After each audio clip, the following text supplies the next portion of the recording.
سیدی مولا سیدی مولا سیدی مولا سیدی مولا السلام علیکہ یا موسی کاظم السلام علیکہ یا موسی کاظم۔ بسم اللہ الرحمن الرحیم۔ ناظرین السلام علیکم، میں ہوں آپ کا میزبان ذیشان علی۔ آج ہم بات کر رہے ہیں 25 رجب المرجب کے سلسلے سے۔ ناظرین، کسی عظیم شخصیت سے اظہار عقیدت اور اس کی عظمت کا بیان انسانی معاشرے میں رائج چیزوں میں سے ایک ہے۔ اس کی ایک بنیادی وجہ ہے انسان کا فضیلتوں اور کمالات سے فطری لگاؤ۔ انسان ہمیشہ کسی کامل اور برتر نمونے کی تلاش میں رہتا ہے اور جہاں پاتا ہے اسی کی مدحت اور عظمت کے گیت گاتا ہے۔ لہٰذا انسان کسی نہ کسی شخصیت سے متاثر ہو کر اس سے اظہار عقیدت پر فخر کرتا ہوا نظر آتا ہے، اور اسی سے انسان کی زندگی کے مختلف شعبوں میں کامل نمونوں کی صحیح پہچان کی اہمیت کا اندازہ ہوتا ہے۔ مذہبی زندگی میں انسانوں کی کمال خواہی اور کمال دوستی کا فطری چاہت سے غلط فائدہ اٹھانے کی داستانیں کچھ کم نہیں ہیں۔ بہت سے لوگوں نے اپنے کو اللہ کے ولی اور کامل ترین انسان کے طور پر پیش کرنے کی کوشش کے ذریعہ بہت سے سیدھے سادے انسانوں کے احساسات کو اپنی دنیاوی مقاصد کے حصول کا وسیلہ بنایا۔ کچھ نے تو فضیلت اور عظمت کی جعلی داستانوں کے ذریعے کسی کی شخصیت بنائی اور بہت سے لوگوں کے ان کے اصلی نمونے کی تلاش سے روک دیا۔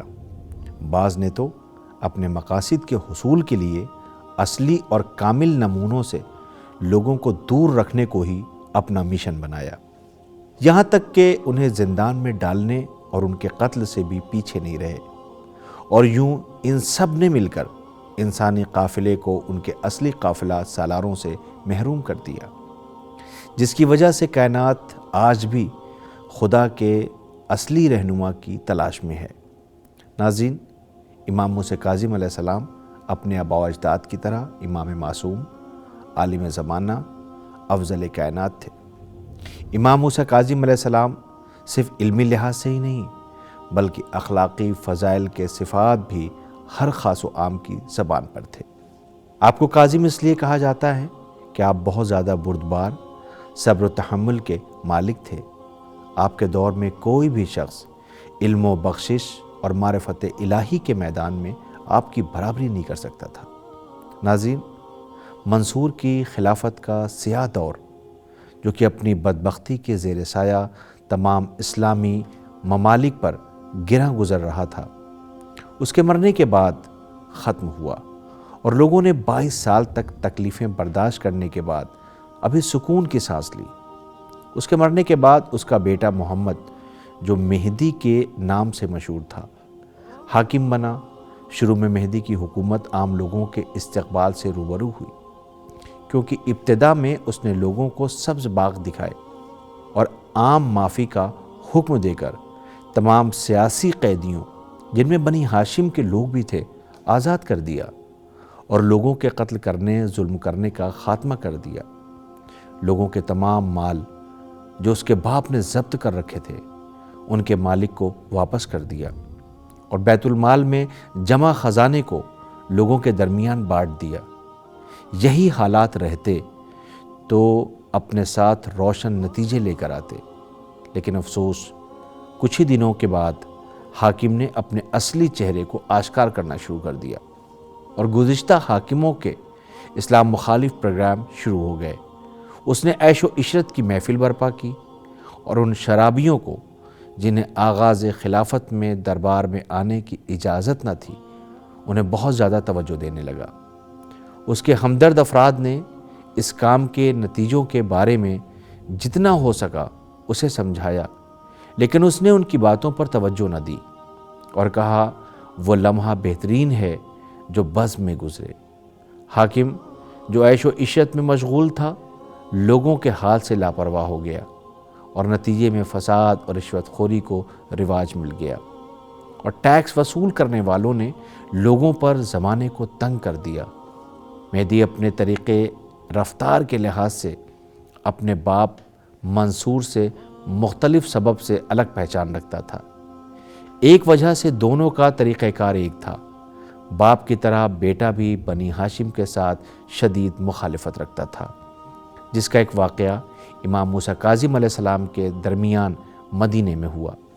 ایک بار مہدی مدینے گیا اور پیغمبر اکرم صلی اللہ علیہ وآلہ وسلم کے روضے کی زیارت کے بعد امام موسیٰ کاظم علیہ السلام سے ملاقات کی اور امام کو علمی حوالے سے آزمانے کی غرض سے شراب کی بحث شروع کر دی۔